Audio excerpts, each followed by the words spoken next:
say how, first of all, honored I am to be a part of this because we're kind of honoring my former teammate, which is pretty cool. And he's a part of baseball history, and in my opinion, a great part of baseball history.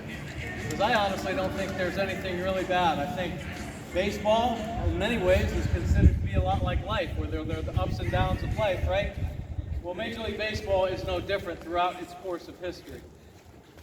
I came up in an era that was, I think, surrounded with controversy, but it was also an era where it might have been the most exciting time to be a part of Major League Baseball and really kind of enjoy the game because it took off. And the guy we're going to witness hitting home runs today, and you guys, unbelievably, are going to try to beat, was a guy that really spearheaded this revolution into what we see a little bit more common, but not quite to the degree of what this man did.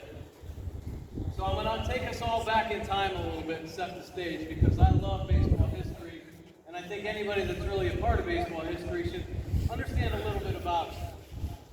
The guy we're talking about today came up in the Oakland A's organization, and myself, I came up in the Oakland A's organization. So I know a little bit about their history. Back in the 1970s, the early 70s, the Oakland A's had a dynasty like no other. They won the World Series in 72, 73, and 74. There aren't many teams that have done that. Maybe the Yankees have done it a couple times, but the Oakland Athletics did it with guys like Sal Bando, Reggie Jackson, a young Reggie Jackson, Joe Rudy, back then some household names, and the Oakland organization, really thrived on that for a number of years, but they went into, like most organizations, some dark times, and they were hungry to get back in that when the 80s hit, and they were looking for ways to get back in that, and they were looking for new and exciting players. Ricky Henderson was drafted a couple years earlier in the late 70s, so they had some exciting youth. And then 1982 came along, and they took a chance on a young high school player out of Miami. His name was Jose Canseco. Wasn't a really big kid back then, and he went through rookie ball, went through single A, didn't really tear it up or anything, but was promoted. And when he got to double A, he all of a sudden arrived on the baseball scene. He became a prospect not only in the A's organization, but there started to be the talk about this kid in Double A in the Oakland A's organization throughout the baseball world. He rocketed through Double A and in Triple A, and in 1985, and actually 19 years old, he got to the big leagues with the Oakland A's. And he hit 5 home runs, and I think he had like 13 or 14 RBIs, that 19-year-old for the Oakland A's in 1985. And they were a sub-500 team. Canseco was player of the week, the last week of that season. 19-year-old kid, right? I mean, we got one down there, right, in Baltimore. Gunnar Henderson kind of reminds me of him, but he wasn't 19 when he did this stuff, okay? So Jose comes up as a 20-year-old the next year, 1986, and he made an impact. Rookie of the year, hands down. Hit over 30 home runs, had over 100 RBIs as a rookie, and he was 20 years old. He was the Rookie of the Year for the Oakland A's, and they became a 500 team, or pretty close to it. That was 1986. In 1987, Oakland called up another young player, and his name was Mark McGwire. And Mark McGwire became the Rookie of the Year. And the Bash brothers were formed with the great young Rookie of the year before, Jose Canseco, and Mark McGwire. The Bash brothers were there together. I mean, I think McGwire hit over 40 home runs. Canseco had another 30-plus home run season. Both had over 100 RBIs. And now this team was a 500 team, and there were starting to be talks about, some of the young players the Oakland A's had, and they started putting together some pretty good veteran players too on this team. Older guys like Reggie Jackson.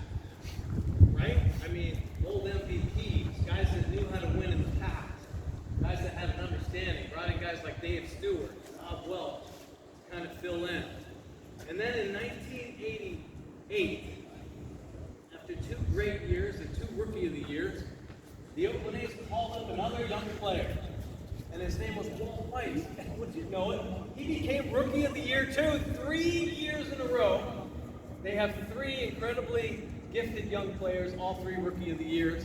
And in 1988, Jose Canseco was the youngest of the 3.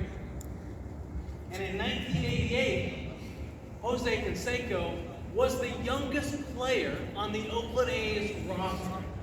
Okay? And in 1988, the Oakland A's went to the World Series. Jose Canseco was the American League MVP, and Jose Canseco did something no other player in the history of the game had ever done. He hit over 40 home runs and stole 40 bases. It was amazing.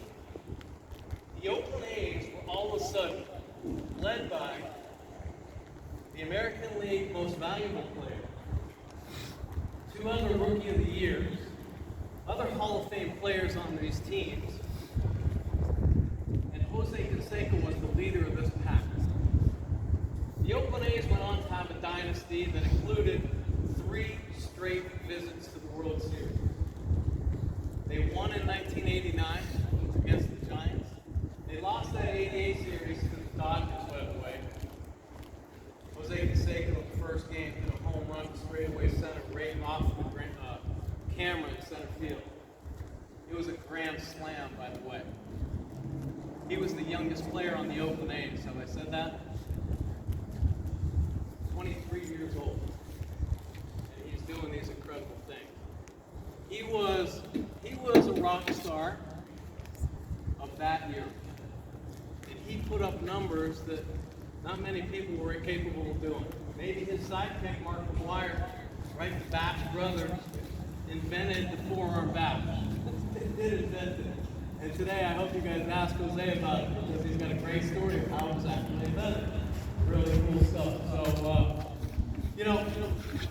I was really fortunate to have come up in the era I did, because I think I played in a golden era where some of the best athletes were starting to break into the game of baseball.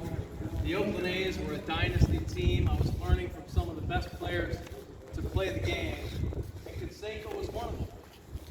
Jose Canseco changed my career path.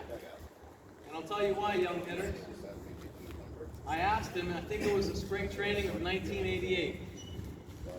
And for some reason, the big league team had to come to Scottsdale, or something happened where we were warned that Tony La Russa and his coaching staff and some of the big league players were coming over, so we better be on our game, working hard, doing things the right way, right?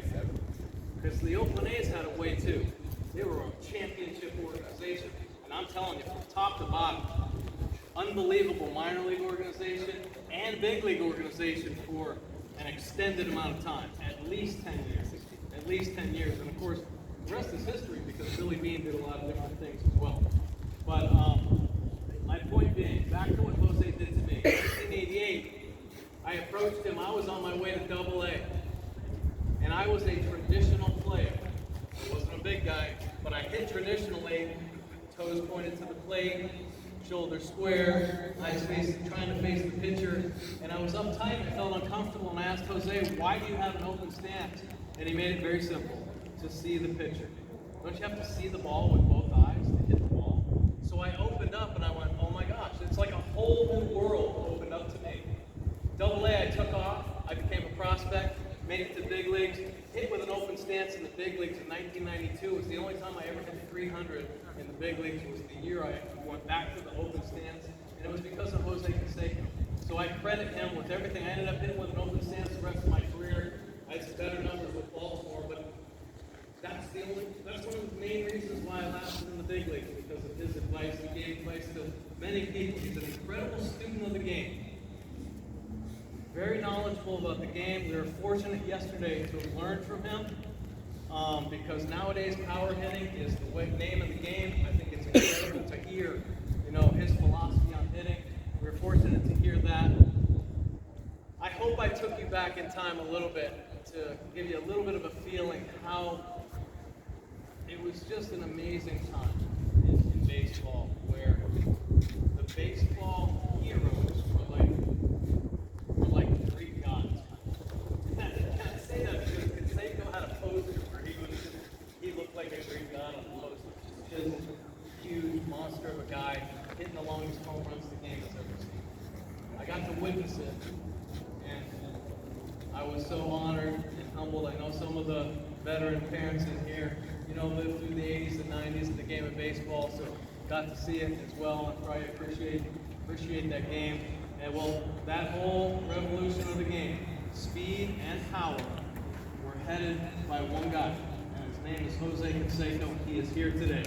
Ladies and gentlemen, Jose Canseco.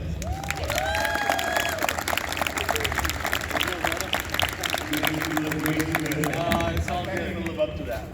Well, Jose Canseco played 17 years at the major level. First rookie of the year, 1986, 1988 MVP, first 40-40. Accomplished a lot of things in baseball, and I'm happy to be here. I see a lot of the youngsters here ready to hit the home run derby. Who thinks they're going to beat me in the home run competition? Let me just raise a hand. All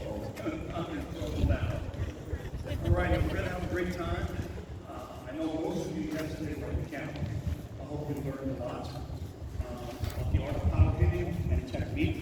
What you're going to see when I hit, I'm going to apply exactly what I taught you guys. And most likely, hopefully, if I don't hurt myself, you're going to see a 60-year-old man hit a softball to that wall right there. So pure technique. Like I said, you're not going to be the biggest kid in the world getting home runs. You have to be technically sound. So thank you all you guys for being here. Let's have a good time. And people ask me sometimes, Jose, if you cannot spend time with a child, what do you tell them in baseball? Well, my theory's always been technically swing hard just in case you hit it. With a home run derby, swing hard just in case you hit it, but apply the technique I taught you guys yesterday. Thank you very much. Hey, good luck. Good luck. I saw this guy hit some of the farthest balls I've ever seen hit in my life. Just another quick story. Back then, in the late 80s and early 90s, when we used to go into stadiums on the road, because we'd hit it home early, so fans didn't get a chance to see it, but the stadium would be full because of him. To watch him take batting practice and hit balls out in the park, and it wasn't one time, but multiple times where he and McGuire would get standing ovations in a away ballpark after their batting practice session. So hopefully you're in for a treat today, I promise you that. What he's not telling you is that was 40 years ago. Maybe your parents will remember that, and I think I'm older than most of your parents. Probably could be as old as your granddad or whatever, but that was 40 years ago, so we're going to try to have some fun today. I'm going to technically, with great technique, try to apply what I'm teaching you guys. By the way, yes, I helped him hitting. He never bought me dinner or anything. Can you imagine that? Never took the major leaguer off for lunch. Thank you, Mr. Canseco. He changed my career. Didn't buy me lunch. No Wendy's, no Denny's, no nothing. He owes me at least IHOP. I will. I'll give you an IHOP, man. Well, you got traded. All right, so we're going to have, get the guys down. Participants down here. Okay, participants down here into the dugout. Parents, we're going to do a question and answer afterward. So we're going to go through the home run derby. We'll talk to the kids about the rules and all that stuff down here. And we're looking at probably about bring their bag. We'll be here till about 10. Any questions? Just whistle out. Thank you. All the kids in the dugout. Guys, bring all your bags into the dugout.